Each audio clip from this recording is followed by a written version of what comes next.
Hey, everybody. Welcome, welcome. Thank you for being here. Um, Beautiful souls, my dear friends. I'm so happy that you're here.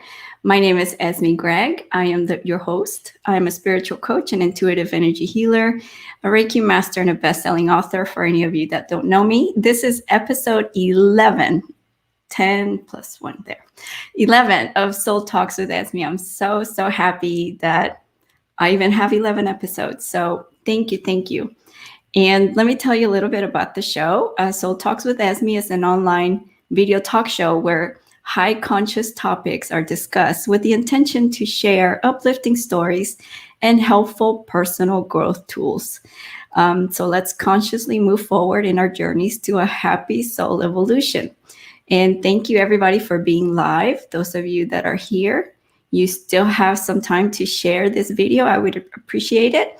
And we are live on YouTube on my channel, Happy Soul Evolution, and live on Facebook page, my personal Facebook page at Esme Gregg, and my business page at intuitive.esmegregg.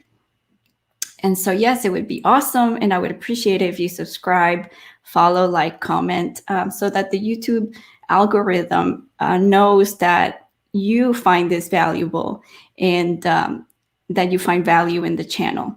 And yeah, so I appreciate you. And also, of course, if you're watching on the replay, that's awesome. Thank you for being here. And we let us know in the comments if you find this video helpful. And I'm just so excited because today's topic is something I really want to learn more about. And my wonderful guest is Michelle Aspinwall. And I'm trying to get my notes here. So today's topic is how to hack your hormones, boost your health, and feel amazing. Yes, that's what your hormones do. They can make you feel not amazing or very amazing. So we're going to learn all about that. And Michelle Aspinwall is an Age Alchemist, an international best-selling author, an integrative biohacker, and creator of her own line called A Skin, capital A Skin. And it's the bespoke skincare line for women over 40. Nice. She works with women worldwide to relieve hormonal symptoms, aging timelessly with a deep connection to self in this decade that seems like a lifetime. And her philosophy is that we don't need a Ph.D. to understand our bodies and thrive. So, wow, let me bring Michelle to the screen. And hello, there we are. Welcome, Michelle. Hi, Esme. Thank you. Thank you for being here. I'm trying to find our comments so that we can see where everybody is. So, Michelle, you just moved to Austin.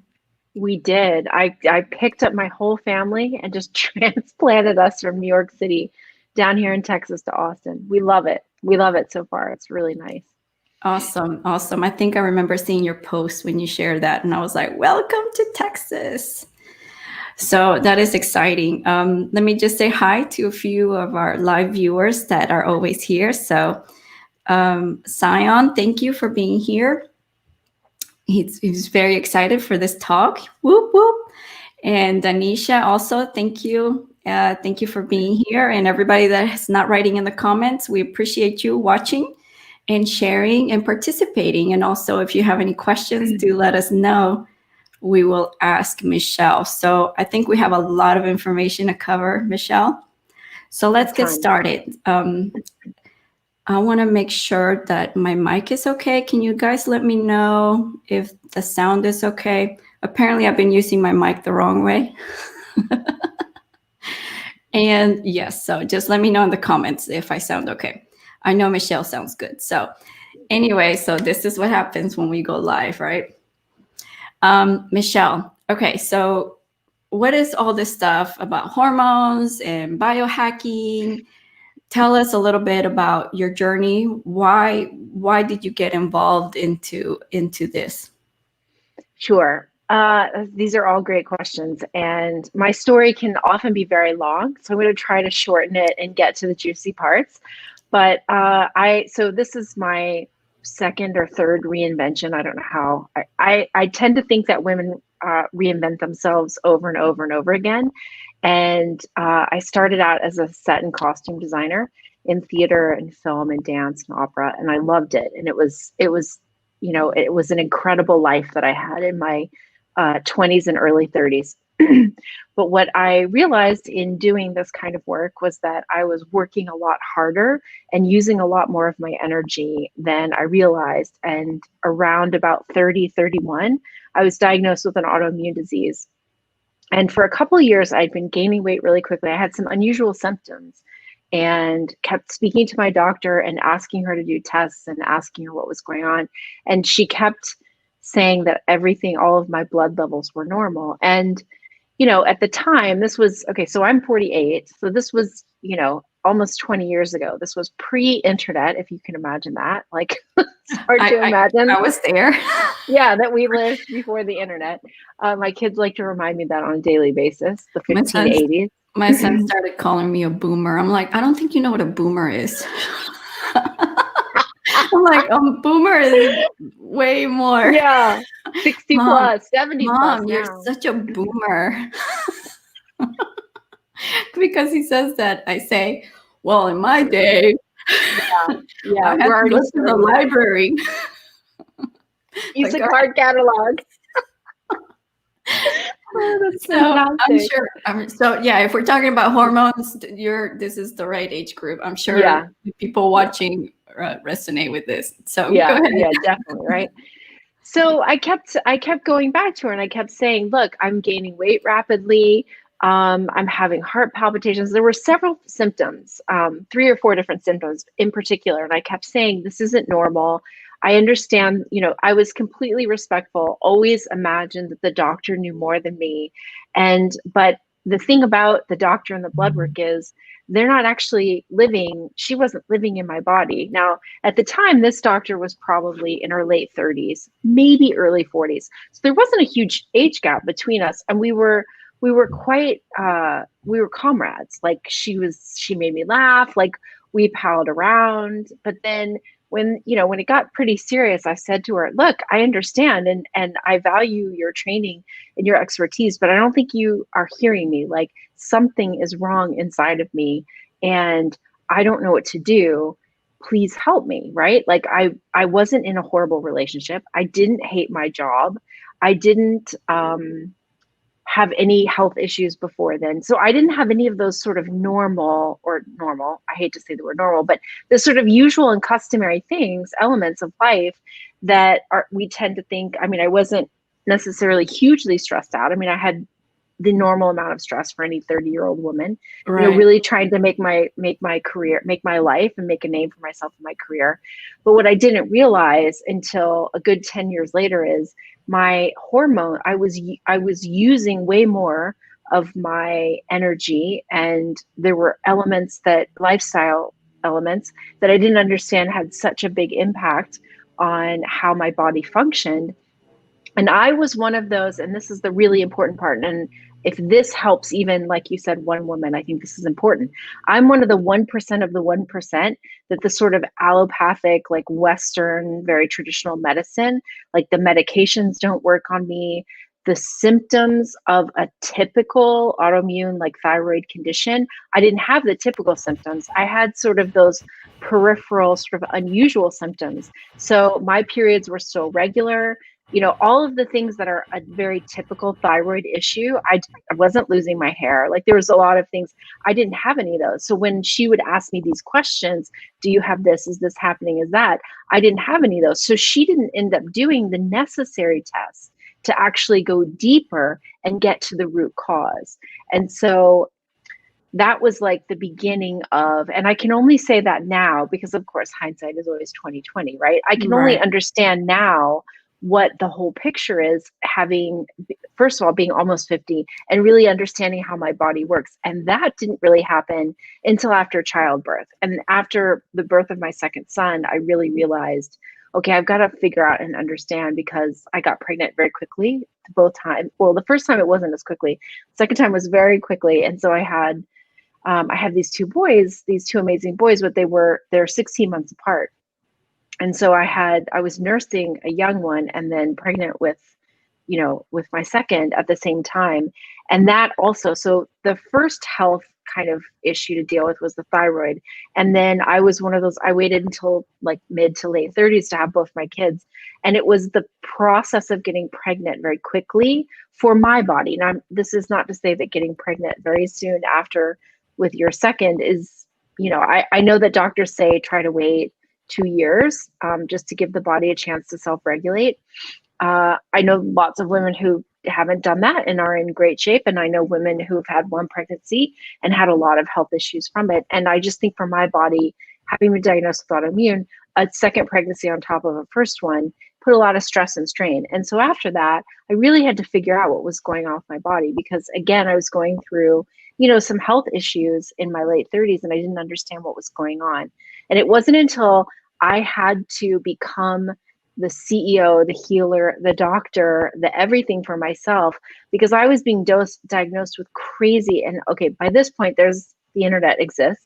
And so you get a diagnosis, you Google it, you doctor Google it, right? Right. And you get these really, really crazy, scary diagnoses.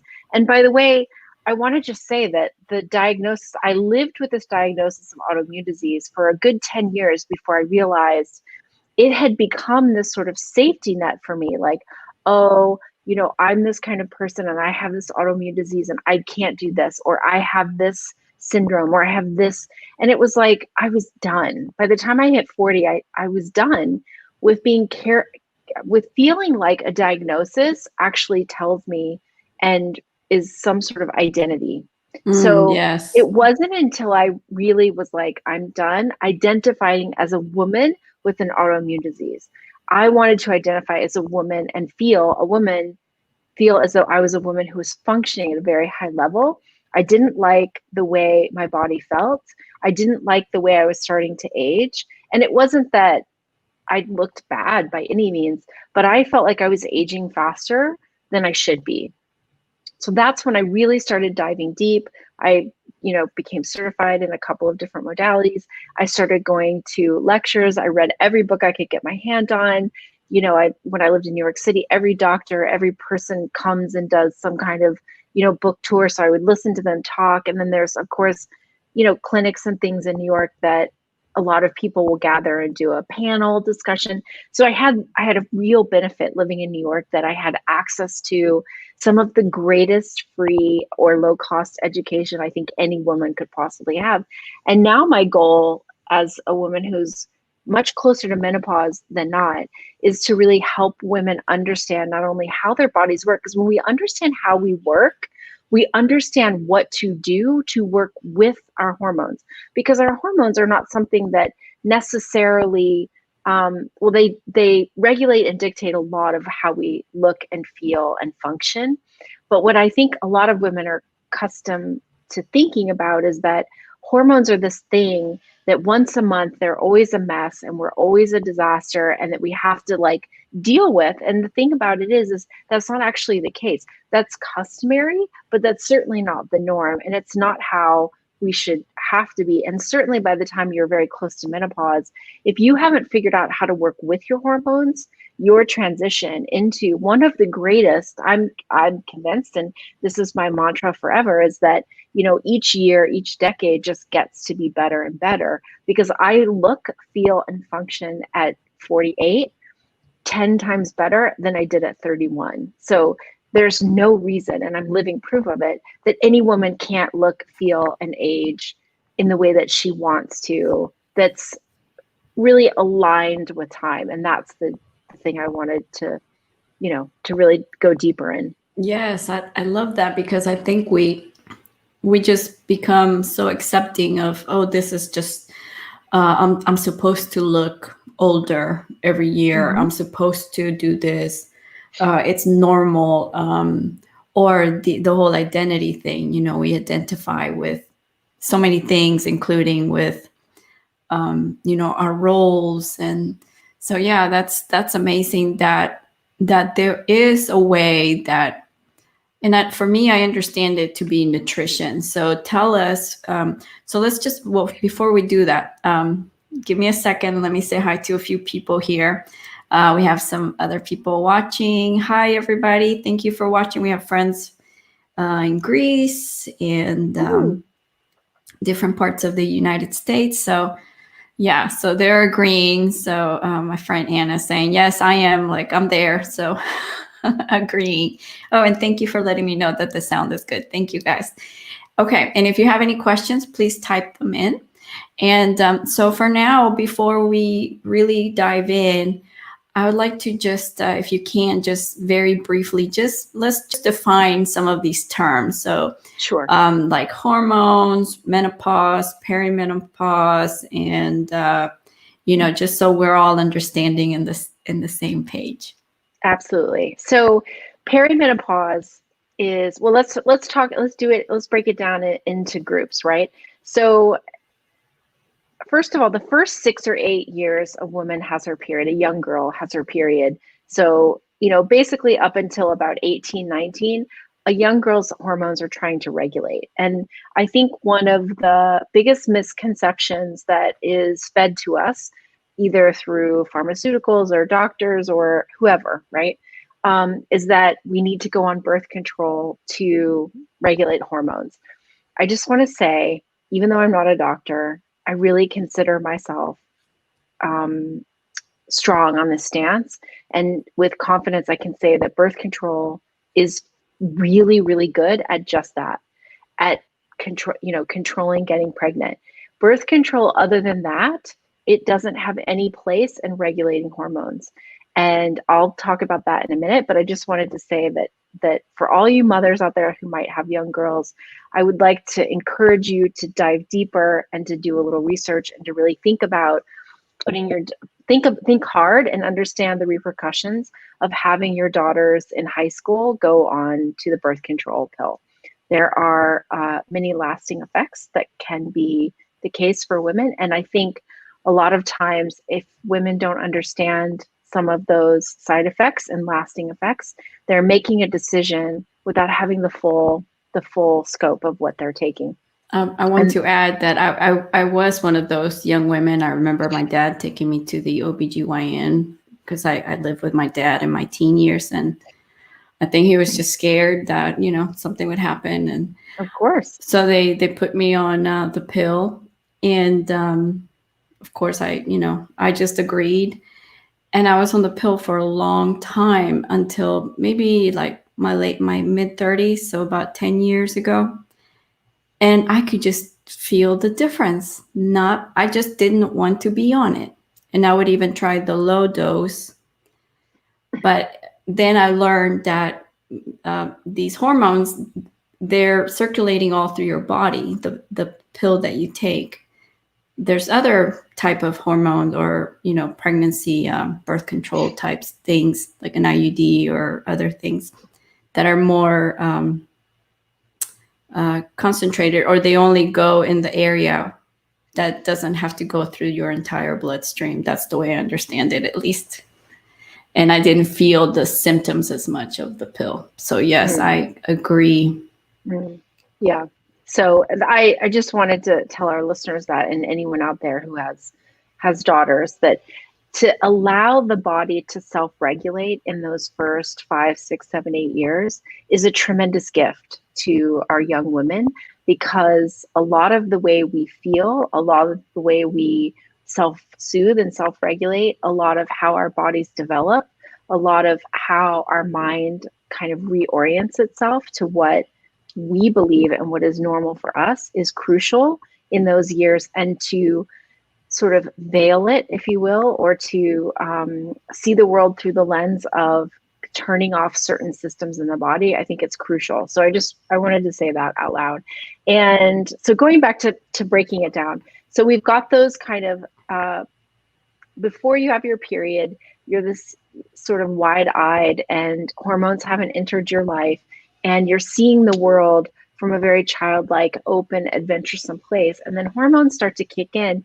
And if you've ever noticed, like I'm living it right now with young boys, like I'm watching my boys. One of my boys is still very like wide-eyed and adventurous. And I'm watching my other son, who's not much older, I'm watching the effect of hormones on him and what that does to the mind, what that does to the body, what that does to our physicality, what that does to how we interact with our world.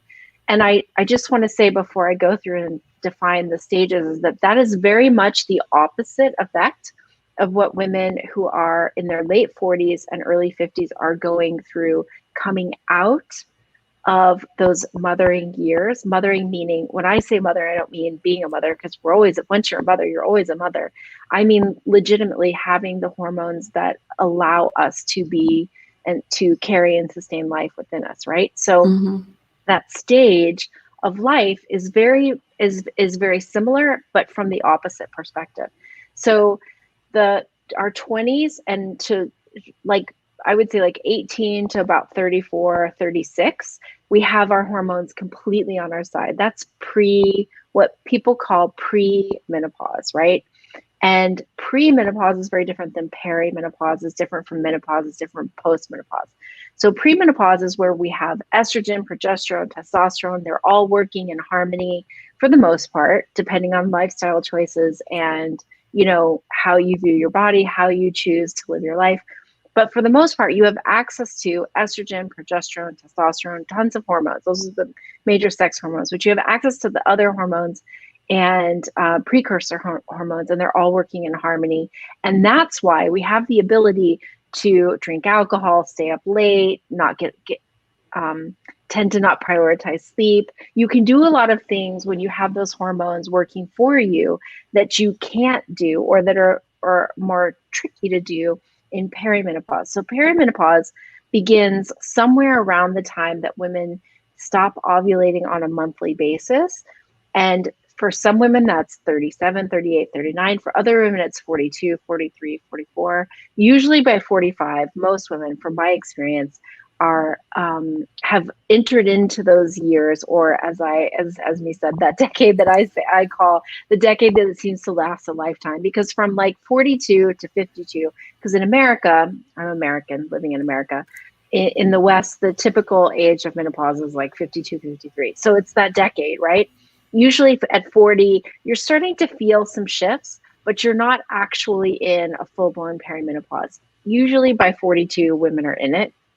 And I had my own very explicit experience at 42 where I thought I had this moment where I have this great marriage and everything's working out and the kids are good and school's good and we own our home and blah, blah, blah. And I remember standing at the dishwasher thinking, is this it? Like, there has to be more to life. This isn't working. I want something different. Why do I have these feelings? I feel like I want to run away, but there's nothing wrong. Like, I'm not unhappy. What's going on, right? So is that like the midlife crisis type of feeling? Like, well, that's what women it's not an call actual it. crisis, but it's like, for some people, they may be going through a rough patch, but it's like, like what's going on? What is this all there is? Is this what my life is about? Okay. So that's when perimenopause kind of starts. Well, for some women, perimenopause is more emotional or psychological. And for other women, perimenopause is a very physical, very real, very physiological, like things aren't functioning in the way that they always have.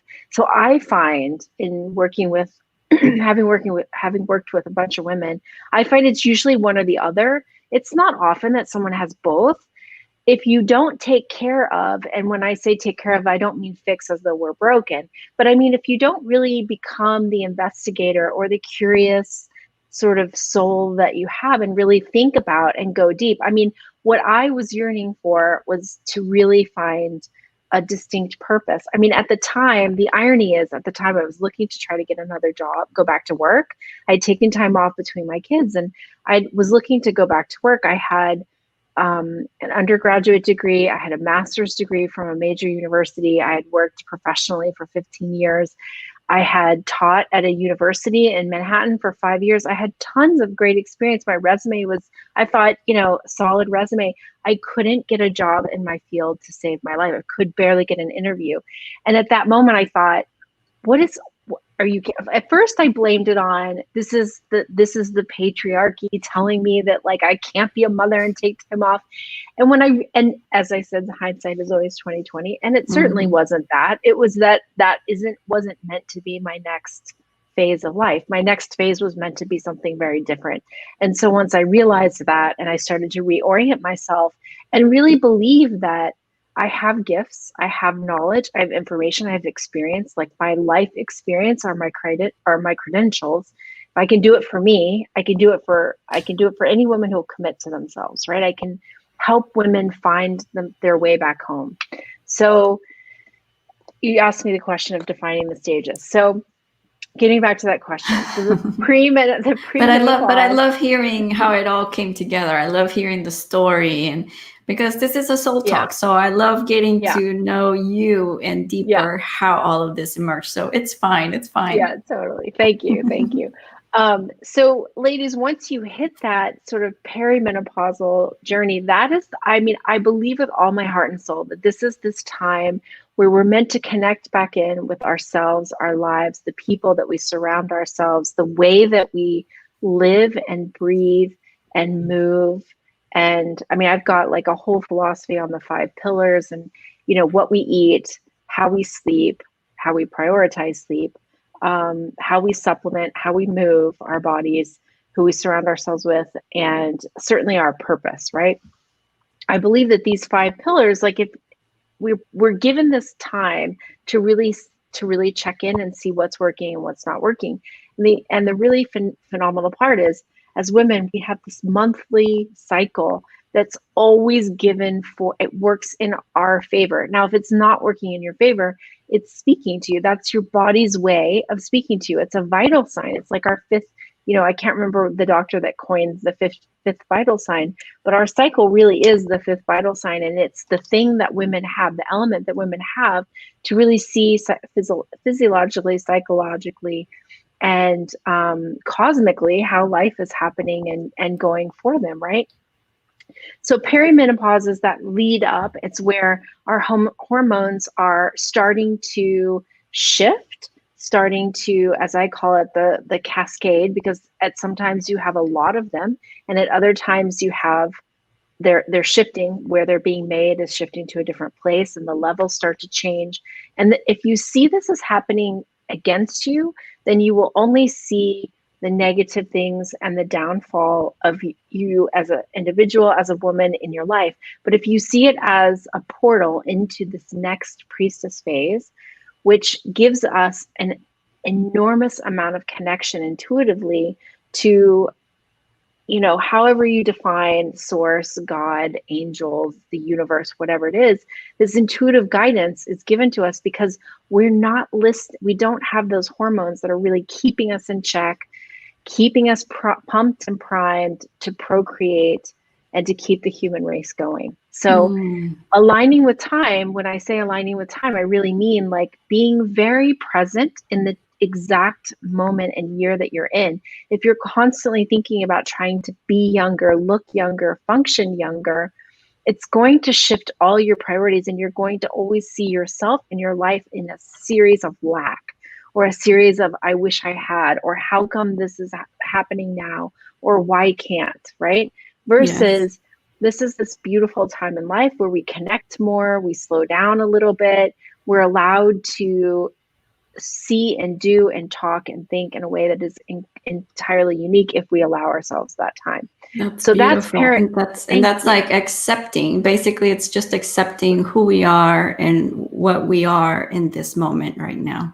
Yeah. And it's honestly taking radical responsibility to who you are, where you are in life, what is your situation, how are you taking care of the vessel that you get to inhabit in this lifetime, and then how does the next phase of your life, or the next 2 phases, how does it get to be? Because you can view it as, well, this is just the natural aging process, which I am unavailable for. I'm unavailable for chronic disease. I'm unavailable to not be able to move and do the things I want to do. I'm unavailable for that kind of mindset. What I'm available for is to work in my garden, connect with my people, and then one night go to bed and then not wake up. Like that's what I'm available for. Or maybe a couple of days where, you know, I've started to deteriorate. People come, we say our goodbyes, and then I pass. That's what I'm available for. And so if that's my goal, then every single thing I do in my day-to-day life is so that goal is something very obtainable and achievable. Right. And You achieve that natural ending and a new beginning into your new life. exactly. I love that. Exactly. And so then we have perimenopause is the first one. Next is Premenopause, and then then peri, yeah, and and then then menopause. right. And I So really like the way you explain menopause because I didn't know that's what it was. So y'all listen to this. Okay. I love you, Esme. So here's the way I think of menopause and a lot of other, I mean, I certainly didn't make this up. This is not my own definition of menopause, but menopause is one day. It's the day, it's the party day. We're meant to have a party. The day that we do not have a bleed for 12 consecutive months. And then that day that it's been 12 months is your menopausal party. And then every day, yeah. So I wonder what's a menopausal party like. Listen, I mean, it could be anything you want. That's the beautiful part of it. Like, it could be something very quiet and very personal, or it could literally be like all of your friends, some who've had it, some who are past it, and you gather together and you honor the passage, right? So menopause is the birthday of your new stage in life where you've already gone 12 consecutive months without having your menstrual cycle. Exactly.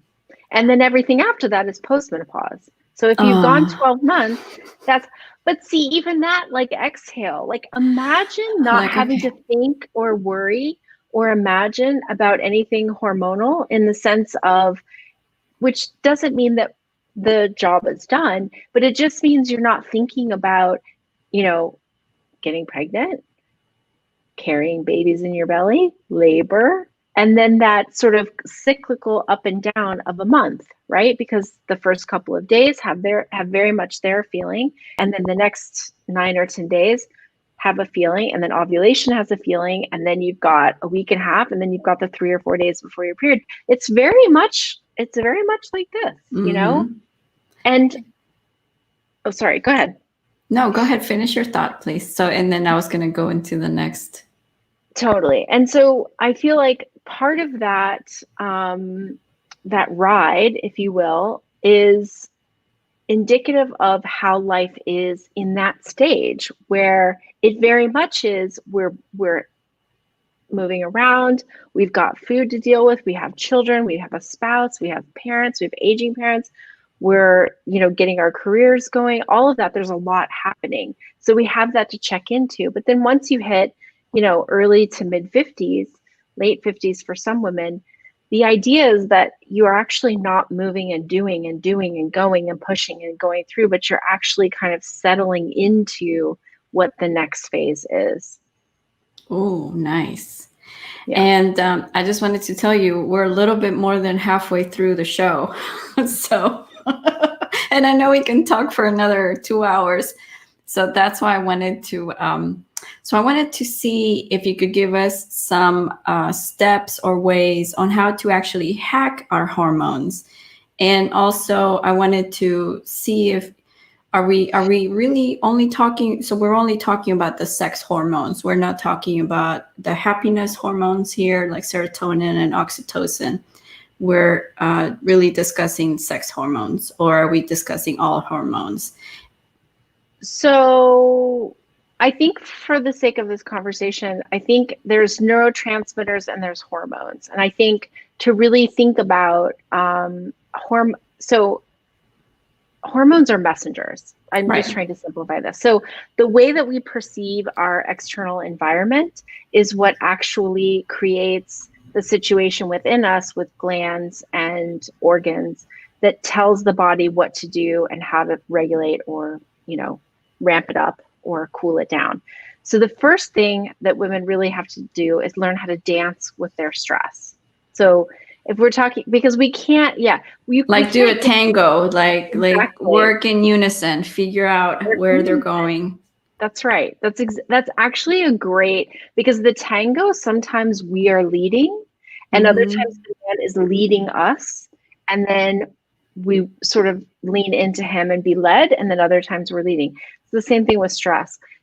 We are our bodies are meant to be resilient. They're meant to be resilient in times of stress, in times of deep sorrow, in times of feast, in times of famine. We're meant to be able to go, as you know, bouts of time with very little food. And then we have times where food is bountiful, is plentiful, right? And it's the same thing with stress. There are times when stress is much higher, and there's times when we're on vacation or we're having, life is calmer and there's not as much stress. So learning how to dance with your stress, learning what stress feels like, and understanding that the body doesn't know the difference between super high intense stress and low intense stress. It's all stress. And what the body does is it pumps out particular hormones, cortisol generally, but there's also, precursors to those hormones as well, adrenaline and things like that. Mm-hmm. But so understanding how to dance with stress and what stress feels like so that you can self-identify, and then when the situation kind of calms down, if it's a high stress moment, allow yourself to calm down. Don't keep like, for example, I know women who will have a stress. It's one woman I know for sure, this is a cool story. She had a car accident. It was pretty rough and nobody was hurt, but it was one of those car accidents that looks really bad, but physically actually wasn't horrible for anyone, more than just the act of it, right? But she kept talking about it and recalling it. And each time she did the story, because I was a good friend, the story would get ramped up and it would be bigger and bigger and bigger because it becomes the story. So in her mind, what really could have or should have been something that was intensely stressful, maybe she needed a little bit of help around the trauma of like the sound of the crunch and the feeling of the seatbelt and the constriction and all that, just dealing with that aspect of it and then being able to just let it go, like in whatever way that means, right? But the retelling of the story meant her body was constantly reliving that stressful experience over and over and over again, right? Right. And so that's an example of learning how to first recognize you are feeling deep stress and what to do about it. So here's a couple of techniques that are super simple. You can lay on your back, you can put your bum up against the wall, and then you can put your legs up against the wall. So your body and your head are like this, and your legs are going up the wall, kind of, if I could do it, like this. Mm-hmm. That immediately puts your body, it calms the body down and takes the body from fight or flight into rest and digest. And the thing that's so detrimental about that is that when we're in super high stress mode, the body shuts down non-essential working systems. So, for example, if you just had a meal and you get a stressful phone call, your body's going to slow down the digestion process because it believes it needs to have all the muscles, all the glucose needs to go to your muscles, to your brain, but it's going to shut off non-essential stuff. And no one wants food to sit in their stomach and slow digestion. That's just going to lead to a lot of other discomfort. So that's one example. And one way to combat stress, because I did say in my talk that I was going to give you really actionable, easy steps. Another step is to do alternate nostril breathing. Now, this is like a very Eastern way of learning how to breathe. And it, again, like putting your legs up the wall, it takes the body out of fight or flight and puts it into rest and digest. So what you do is you hold one nostril. So usually you use these two fingers, right? You do hold one nostril, breathe in. Hold it for 4 seconds, transfer, and then breathe out through that nostril.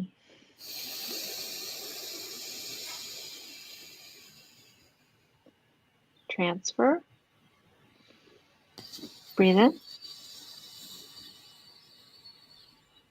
hold for 4 seconds, transfer,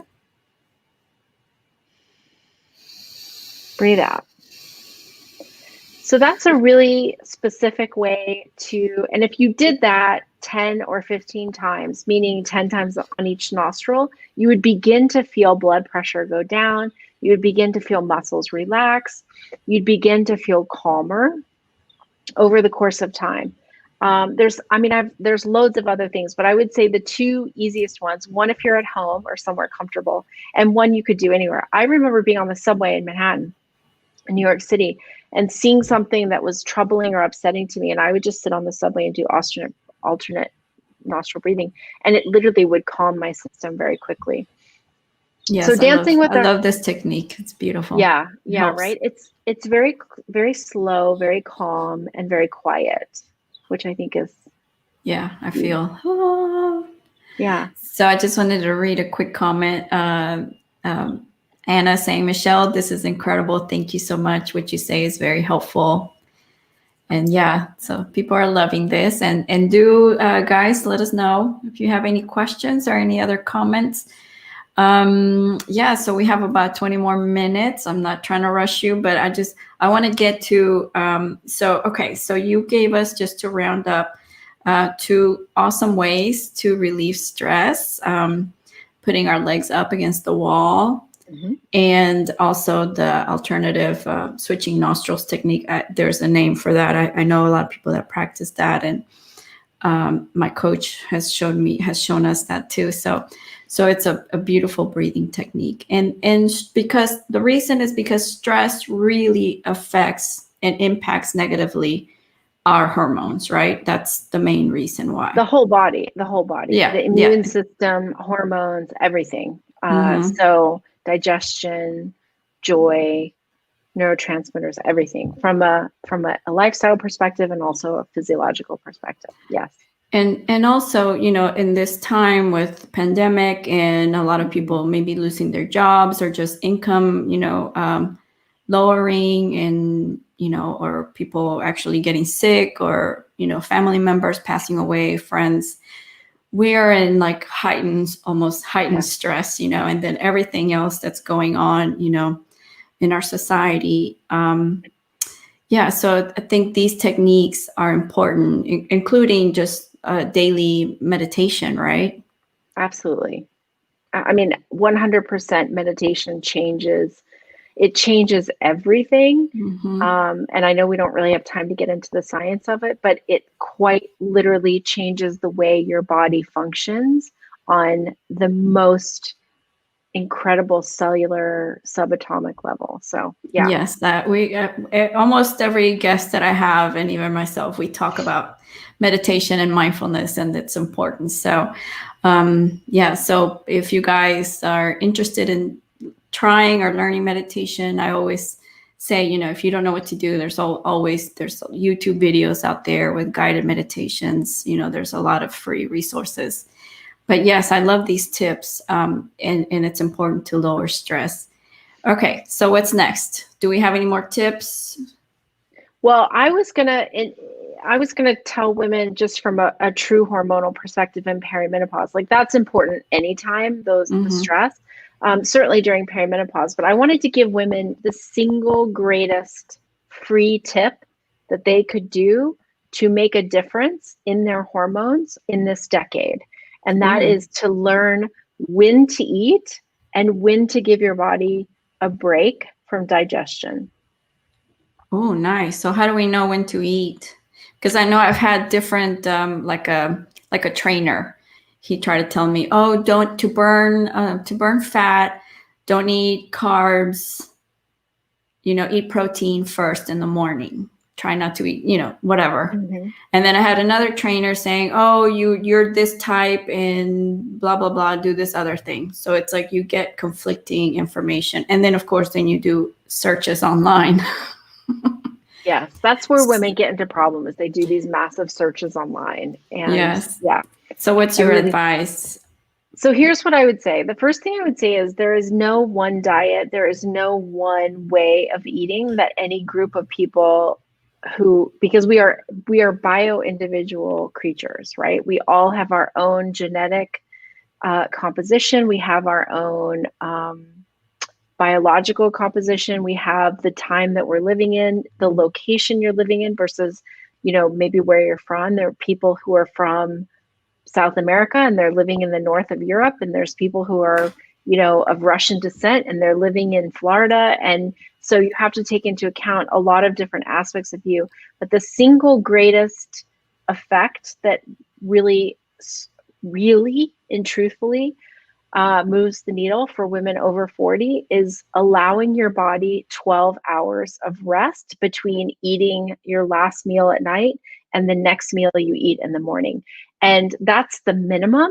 I mean, there's a lot of people who have talked about, and I've been practicing intermittent fasting and fasting in general for almost 10 years now in some form or another. And I will say that of all of the biohacking things I have and do, it is the thing that I believe with all of my science and all of my experience is one of the greatest things that women have at their disposal that is free. And that is to understand that when you give the body a chance to rest from digestion, because it takes a lot of effort, then the body has these systems and practices in place to go into the corners, to the dark corners of our body, including our breasts and our reproductive systems, and clean out the dead and deteriorating cells so that we do not get stuck with, you know, cells that are degenerative and can do massive amounts of damage and harm. I love that. So and when now it's like this hype thing, but yeah, I think I've been doing unknowingly at least 12, maybe 16 hours of of like not eating breakfast. Basically, I would eat breakfast late. And sometimes I even do maybe 18. Like basically I have brunch, and and for me, it's perfectly fine. Yeah. So the thing that's interesting is while we are still going and going and going, and we have all these raging hormones and our bodies have a certain amount of energy to burn and expel, we need more food. But then as we age up to, well, there's a lot of up to and exceptions here, because what I'm not talking about is when we talk about weight loss, I'm talking about a completely different way of fasting. If you have degenerative or any kind of inflammatory brain diseases, that's a whole different segment on as using that as a tool for reducing inflammation. So there's fasting, you can look at fasting from a lot of different angles, but I just mean from the perspective of giving the female body a rest from digestion and allowing it to go in and do what the body is brilliant at doing, which is keeping us alive and functioning at a very high level if it's given half the chance. And if we are eating dinner very late at night and having desserts and lots of drinks, you know, alcohol is another stressor to the body. It's a toxin. It's a level 1 toxin. So by finishing dinner around 7:30, 8 o'clock, and then not eating again before 8 o'clock the next morning is one of the greatest gifts you can do to your body. And then, of course, if you're trying to lose weight or you're trying to do something else, you know, there's other more advanced forms of fasting.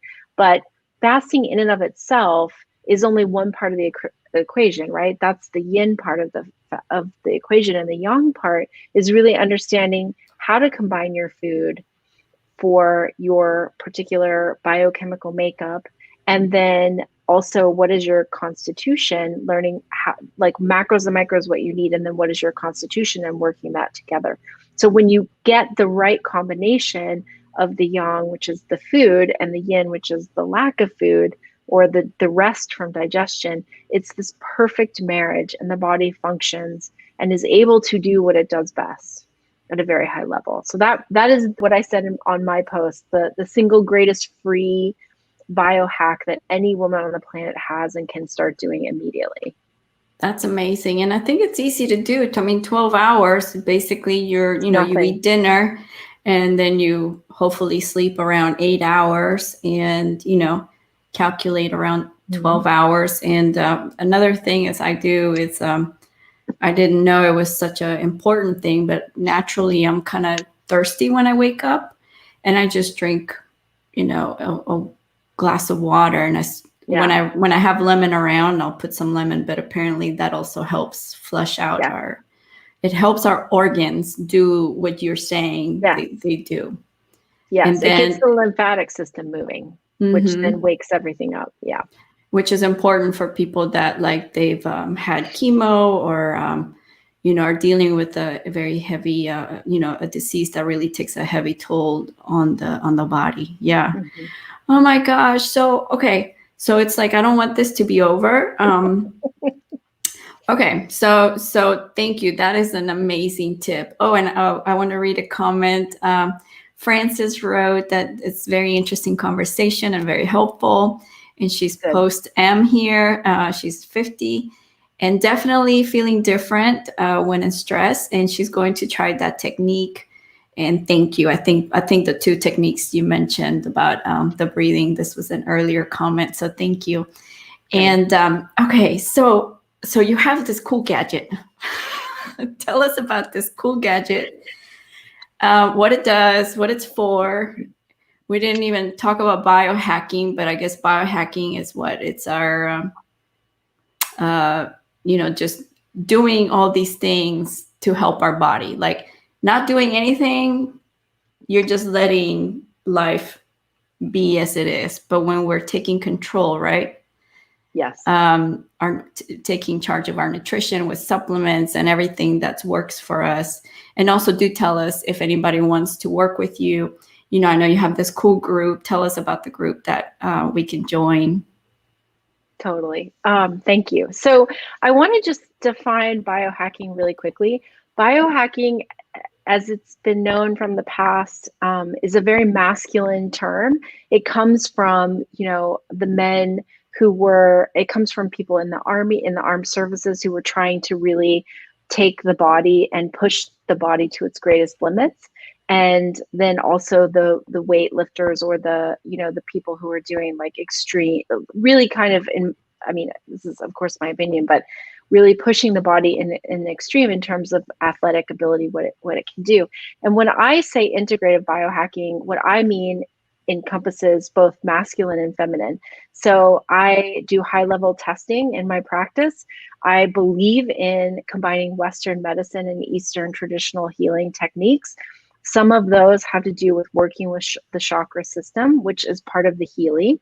And part of the biohacking is understanding nature, understanding how we are one with nature, how nature informs us, and we work with nature. So that's, integrative biohacking for me is very different than like what a lot of people think of as biohacking. Now, if you guys noticed, I'm wearing these bands. There's this device that is my newest biohacking tool called the Healy. And the Healy is this incredible microcurrent device, which usually microcurrent were these huge machines and you had to go to a doctor's office and do it. But this device has 144,000 frequencies. And the way it works, which is kind of interesting, you guys have heard me talk about the chakras, but if you think about the chakras as being these ellipsoidal discs that are placed in, of energy systems in the body they start at the root, sort of down near the rectum, and then move all the way up to our head. And these energy systems are places where our nerve endings collect, and blood, the major blood vessels collect there. So very much the chakras and the energy systems and the nervous system are all connected. The Healy works. So, of course we have all our endocrine system, our reproductive system, our respiratory system, but the Healy works on a atomic and subatomic level. So if you think about pills and surgery, that's working with the organs and the tissue, and sometimes the cells. But the Healy works from a frequency and vibration, which is the atomic, subatomic particle level. So it's intention and it's frequency. So what you're doing is you're actually activating the cells and the atoms within the cells to move and work in a different way. So as we've been on this talk, I've been doing a chakra scan on myself and then integrating frequencies in my chakras, so that it's my belief that if I keep my chakras in balance, which, as I said, is connected to all the systems of my body, I can help reduce inflammation. I have definitely changed my eyesight with this Healy. I have helped myself sleep better when I have had a small bit of alcohol. Using this device helps me sleep better. So there's a lot of different ways that I use my Healy, and these are all things I talk about in my programs. But my newest program that is going to be rolling out very soon, I'm integrating not only Western science and testing, but also how women in this decade can use the Healy to their greatest advantage. And I have a very unique and specific system that I use for this, and it is blowing even my mind. So I'm super excited to integrate this into my practice.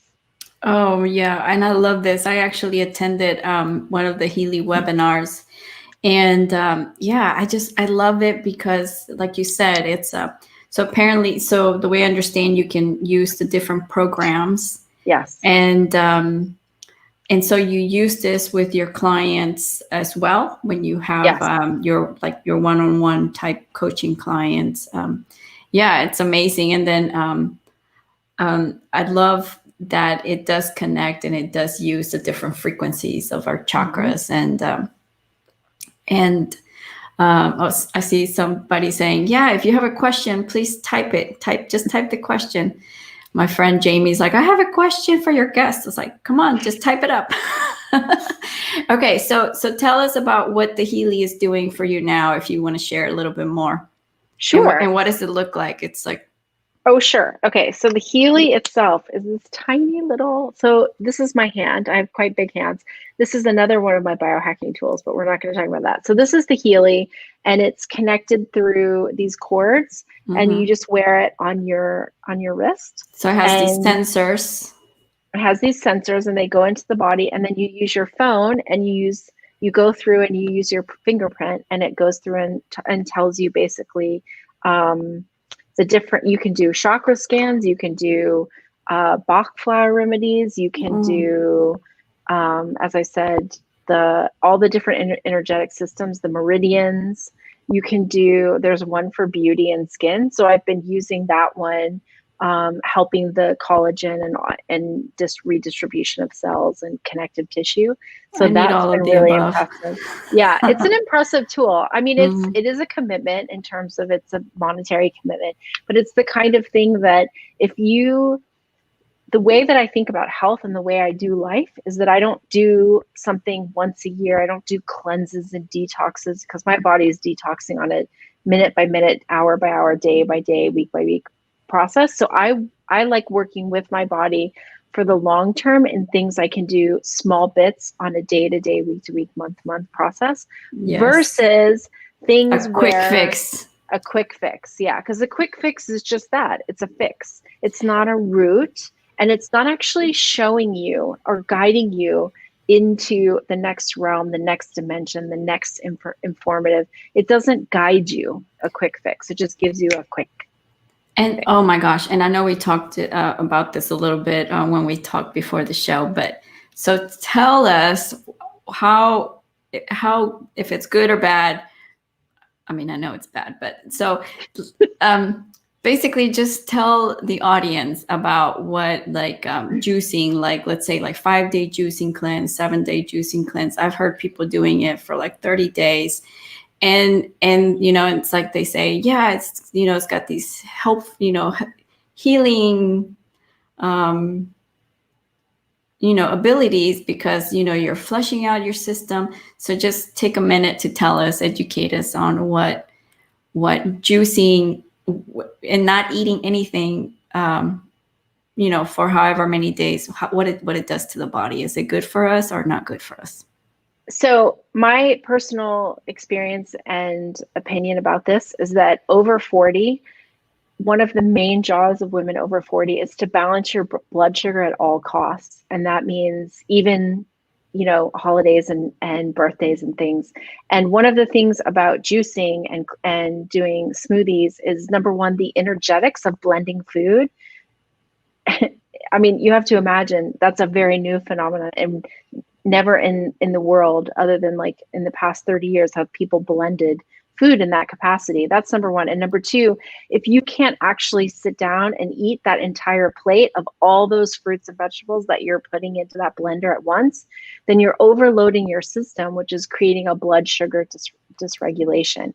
So it's really only beneficial if someone is eating like the most horrific fast food American diet. Otherwise, it's just spiking your blood sugar. And in the morning, which is the worst time because that's when the body's really going through and cleaning out the precancerous, pre-autoimmune cells, we don't want to be spiking our blood sugar in the morning, especially. So that's what I have to say.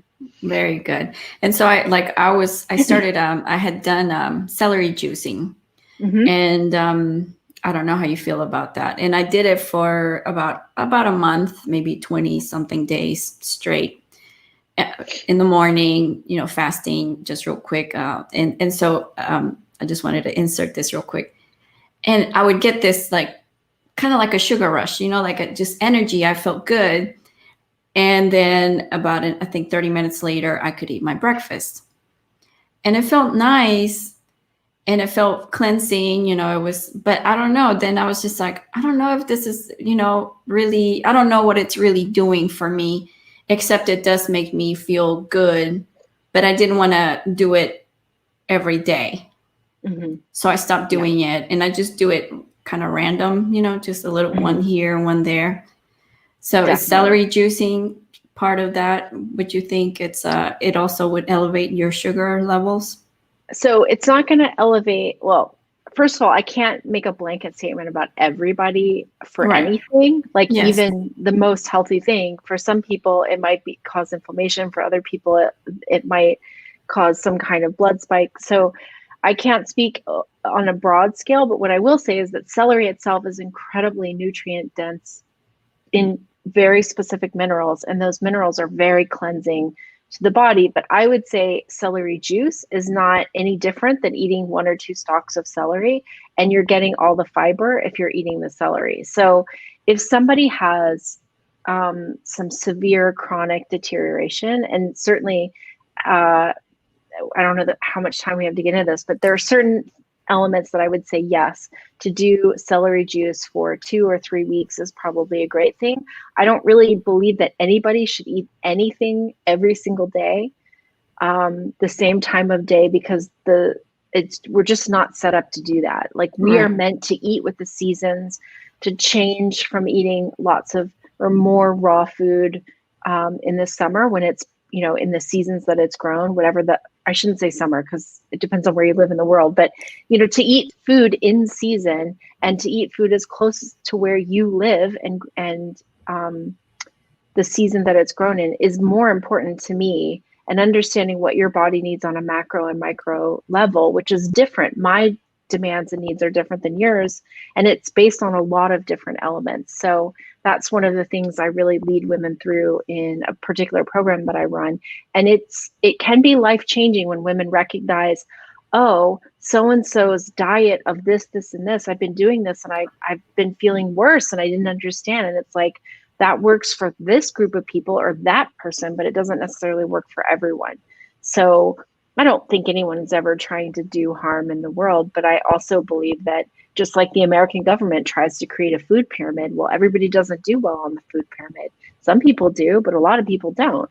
And it was changed recently. So for so many years, yes, for so many reasons, so many, just like hundreds and a few hundred years ago, we all thought the earth was flat, and come and behold. So exactly. So just to wrap up that part is, I think what I was trying to say is don't just jump on some fad just because, So like me, I delayed with the celery juicing, and then I was like, well, I have this juicer, let me just try it.